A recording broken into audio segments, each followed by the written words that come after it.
doing some details for the sailboats of the old model. So you can see just drawing the outlines. And this is going to be the sails on the sides. So put some zigzag on the side, and like this one it's spread it outwards, and you can see lots of winds here, and there's a flag on the top just flying in the darker sky.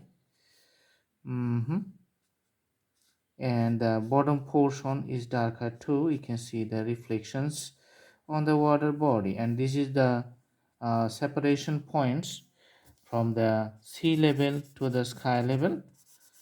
Okay, and also putting the colors on the sides with another sign pen to making the stormy weather looks good.